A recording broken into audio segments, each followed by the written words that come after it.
Bueno, buenos días, familia. ¿Cómo están? ¿Todos bien? Qué alegre. Hoy ya no hace tanto frío, ¿verdad? Como los domingos pasados. Eh, sí hace frío. No, no tengo tanto frío hoy. Pues que bueno, doy gracias a Dios por la vida de cada uno de ustedes y porque nos trajo acá el día de hoy para alabarlo como a Él le gusta, ¿verdad? ¿Cómo le gusta a Dios? En congregación, en familia. Y también para estudiar las escrituras, ¿verdad? ¿Cómo vamos? Howard nos preguntó cómo vamos con la lectura, ¿verdad? Yo no les voy a decir preguntar si iban al día porque ya vi que no. No, asombro, yo también voy atrasado un poco. Pero les cuento que con Ana hemos estado tratando de ser diligentes con las lecturas y es de una gran bendición. Estamos usando los audios que manda, los videos que manda Claudia. ¿Quiénes están usando esos? Les soy muy honesto, a veces me da risa porque las dramatizaciones son un poco chistosas, pero también eso nos ayuda como a entender bien lo que está pasando, ¿verdad? A involucrarnos. Y lo más bonito es cuando a los días siguientes, con alguna situación cotidiana, recordamos una de las lecciones que aprendimos el día anterior. Entonces el Espíritu Santo obra cuando estudiamos la palabra de Dios. Así que si no lo hicieron, si vamos atrasados, no hay ningún problema. Podemos, siempre nunca es tarde, ¿verdad? Para recibir esa bendición de leer la palabra de Dios. Y ahora sí, ¿listos para celebrar juntos el nacimiento de Jesús la próxima semana? Sí. Bueno, yo creo que ya todos tenemos bien clara la información, pero resumiendo, el domingo 22 a las 5 de la tarde nos vamos a reunir acá y, importante, vamos a traer sanguchitos para compartir con los demás, ¿se recuerdan? Entonces, si tienen planificado compartir sanguchitos y no lo han hecho, hablen con Glenda, por favor, porque ella va a estar llevando ahí el control de los que van a traer sanguchitos, ¿verdad? Entonces, gracias a Dios por eso. Y seamos reflejos de la luz de Jesús, invitando a alguien más a acompañarnos ese día, a que vengan a conocer esa buena noticia, ¿verdad? Que Dios se hizo hombre para salvarnos. Y antes de empezar, último anuncio pequeño. Quiero que le demos un agradecimiento juntos a Héctor y a mi papá. El domingo pasado se quedaron por la tarde instalando las bocinas. No sé si ya se habían dado cuenta, pero damos gracias a Dios y a Dios por eso.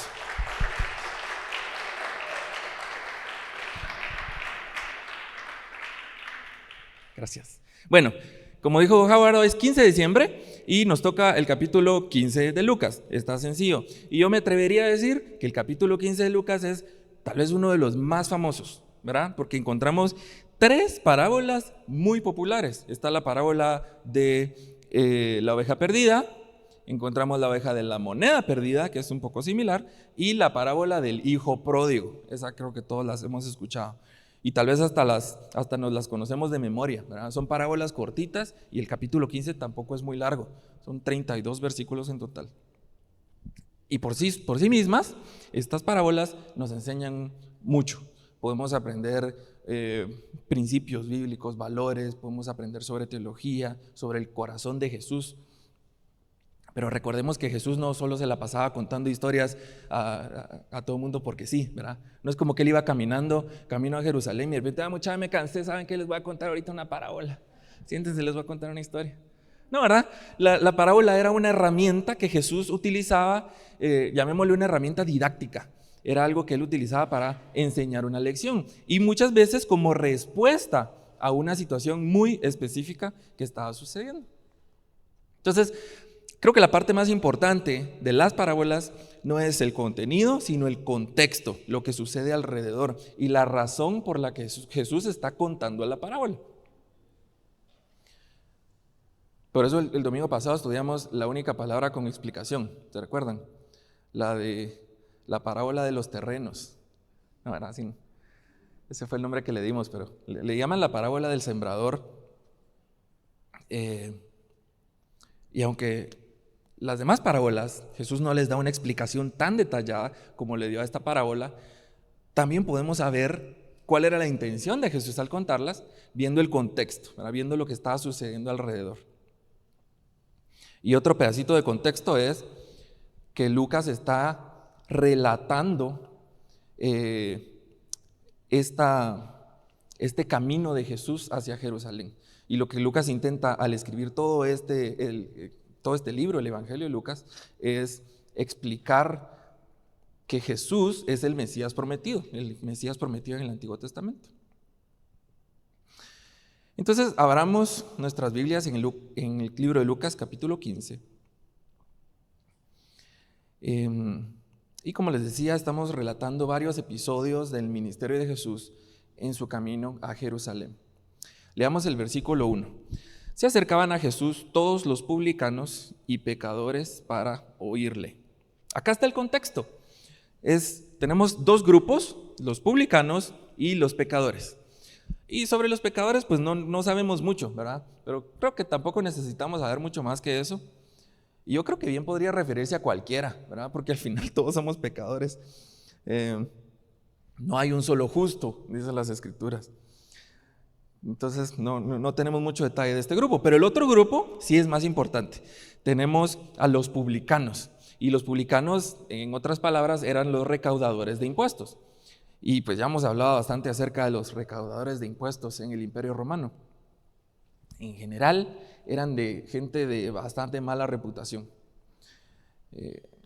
Ayudaban al Imperio Romano, que ya tenía suficientes riquezas, a enriquecerse aún más a costa de los que apenas sí tenían, a costa de los pobres. Y también los publicanos eran personas muy adineradas, porque no solo cobraban el impuesto, sino otro poquito y se quedaban con su buena tajada. En otras palabras, estos dos grupos eran canelita fina, ¿verdad? Sigamos en el 2. Y los fariseos y los escribas, y estos son otros dos grupos muy importantes en esta historia. Juntos, los fariseos y los escribas representan a la autoridad religiosa de esta época. Los fariseos eran los expertos en las leyes y en las escrituras, o podríamos llamarle lo que nosotros ahora le llamamos en realidad el Antiguo Testamento. Y los escribas eran los que escribían, casi literalmente, eran los que preservaban estas escrituras, los que la copiaban para transmitirla a los demás. Y es en realidad gracias a muchos de estos escribas que hoy en día tenemos el Antiguo Testamento, porque ellos se encargaron de hacerlo continuar, de distribuirlo. Y eran también los responsables de enseñar las leyes o enseñar las reglas que había que cumplir. Y en algunas ocasiones interpretarla. Cuando alguien tenía un conflicto y como no, pero tú, pero sí, iban con los fariseos y los escribas a preguntarles, mira, ¿qué dice la ley? ¿Cómo resolvemos esto? Entonces eran muy respetados por su comunidad. Y eran también los responsables de redactar documentos legales. Cuando se hacía alguna compra, alguna venta de terrenos, de propiedades, ellos eran los que hacían los documentos. En fin, eran autoridades, eran líderes religiosos judíos. Pero si vamos al día con nuestras lecturas, nos vamos a dar cuenta que cuando encontramos autoridades religiosas en el Evangelio de Lucas, casi siempre aparecen en oposición a Jesús. Y esto es porque estaban tan enfocados en la ley, en las reglas, en la religiosidad, que se olvidaban de la intención original de las reglas. Y hasta habían agregado reglas nuevas, ¿verdad? Cada vez que se topaban con algún conflicto que no entendían cómo resolver, hagamos una regla nueva para esto. Aún cuando éstas contradecían los mandamientos originales de Dios. En realidad, el problema más grande de los fariseos y los escribas era que eran unos hipócritas. Se enfocaban más en que la gente los viera como santos, como muy rectos, como muy buenos, que en realmente agradar a Dios. Y cuando estos dos grupos de personas escucharon acerca de Jesús, de quién decía ser, de lo que estaba haciendo, de lo que le enseñaba a la gente, pues obviamente se molestaron, porque Jesús solo obedecía y enseñaba la ley original de Dios, y no todos los que estas personas habían agregado. Jesús era una amenaza directa a su autoridad. a su reputación. Y por eso vemos en varios relatos que cuando se encuentran con Jesús le hacían preguntas, ¿verdad? Lo confrontaban como intentando hacerlo fallar, que dijera algo que va en contra de la ley para condenarlo, lo acusaban. Y por eso sigamos en el versículo 2, dice, a los pecadores recibe y con ellos come. O sea que encima eran chismosos. Pero vean la acusación que están haciendo. Jesús recibe a los pecadores y come con ellos. En otras palabras, era como decir, Jesús es amigo de los pecadores. Porque uno no come con cualquiera, ¿verdad? Y esta era la acusación que estaban haciendo en contra de Jesús en este capítulo de Lucas. Y yo creo que es muy fácil para nosotros ahora ponernos del lado de Jesús, pero para que entendamos un poco mejor lo que estaba sucediendo, quiero que hagamos el experimento mental de ponernos en sus zapatos. ¿Cómo reaccionarías tú si encuentras entre semana a alguien de aquí de la iglesia tomándose un café con, digamos un reggaetonero de estos vulgares? ¿Qué pensarían si lo ven ahí platicando con el reggaetonero? Ojalá que es lo que pensemos, ¿verdad? Bueno, sí es posible que podamos imaginar cosas, ojalá fueran cosas bonitas, o podríamos empezar a chismear también, ¿verdad? Fíjate que el hermanito aquel andaba con no sé quién y el domingo ahí andaba en la iglesia cantando en la alabanza. ¿Qué pasaría si en lugar del reggaetonero vulgar fuera, digamos, un funcionario del gobierno que consideras corrupto?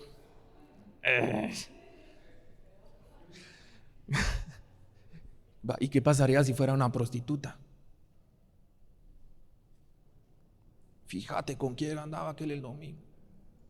Y el domingo le toca predicar. ¿O qué pasa si en lugar de solo estarse tomando un café, los estuviera recibiendo en su casa? A cualquiera de estas, híjoles. Pues ya no suenan tan locos los fariseos. Porque esa era la acusación que están haciéndole a Jesús. Él es amigo de los pecadores, se reúne con ellos en su casa, van juntos a comer. Pero es que ellos creían que primero tenías que cumplir las reglas, la ley, para siquiera poder hablarles y acercarte a ellos. Primero tenías que ser santo para después poder tener contacto con ellos. En cambio Jesús, que decía, bienvenido cualquiera que quiera venir, cualquiera que esté dispuesto a oír mi mensaje. No importa lo que esté pasando en tu vida, si eres un mentiroso, un ladrón, un traidor, tramposo, vengan, porque yo les voy a enseñar el camino hacia una vida recta. Y también es que todos pensaban que el Mesías venía a recompensar, a premiar a los bien portados. Esa era la esperanza que los fariseos tenían.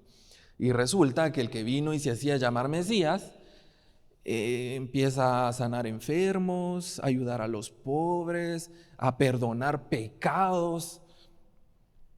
Y nada enoja más a los obsesionados con las reglas que ver que se recompensa a los que no cumplen las reglas. Me recuerda cuando estaba en la U y me ponían trabajos en grupo. Yo era de esos que prefería hacer todo yo solito que tener que lidiar con gente que no se ponía las pilas. Pero lo que más me caía mal era cuando sacaba buena nota y le ponían la misma nota a los que no hicieron nada. ¿A quiénes más le pasó? Creo que a varios, ¿verdad?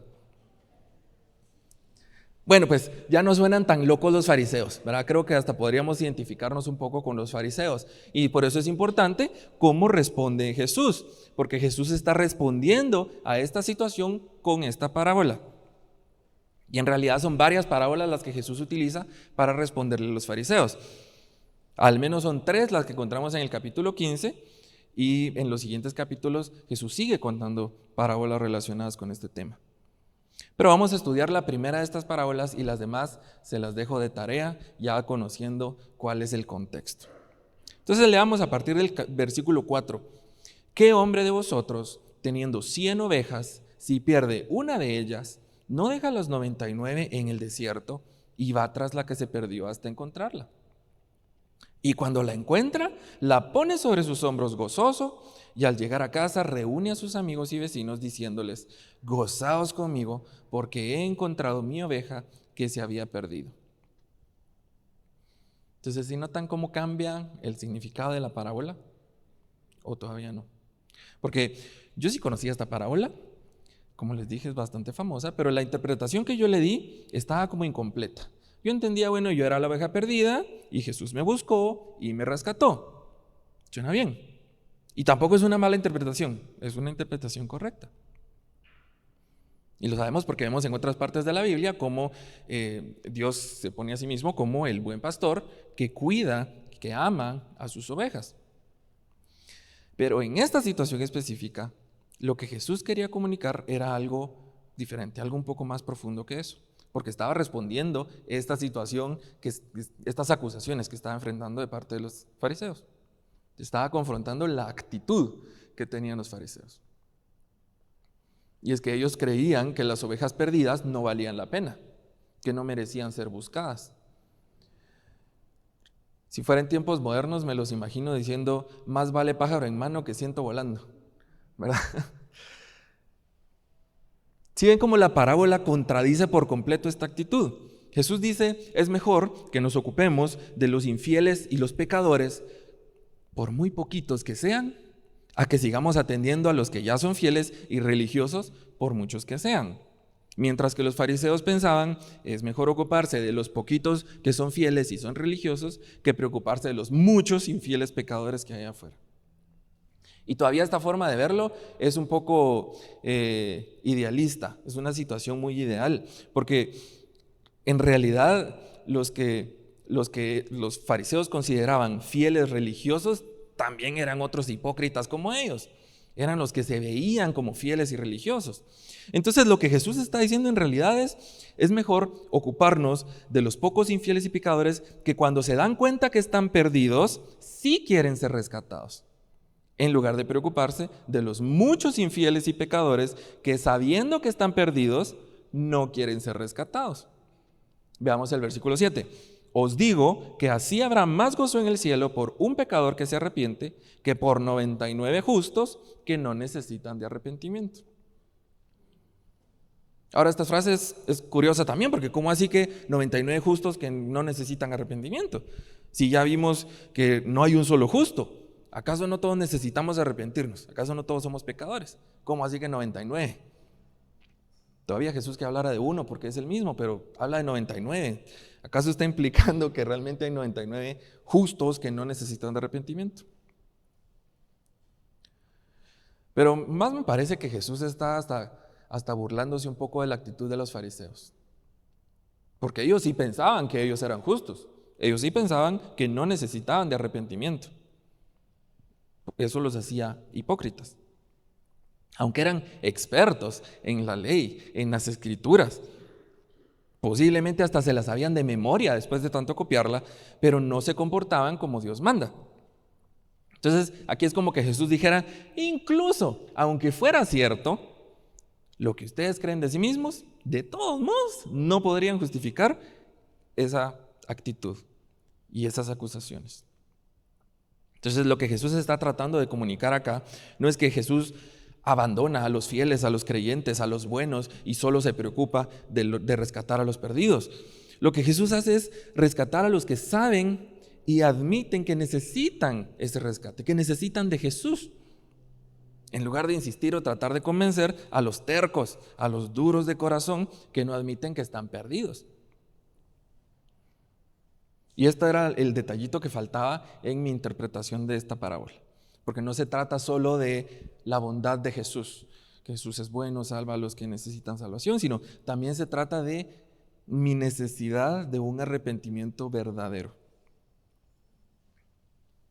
Jesús no estaba diciendo: yo no me junto con ustedes porque ustedes ya no necesitan de mí, porque ya son santos y puros.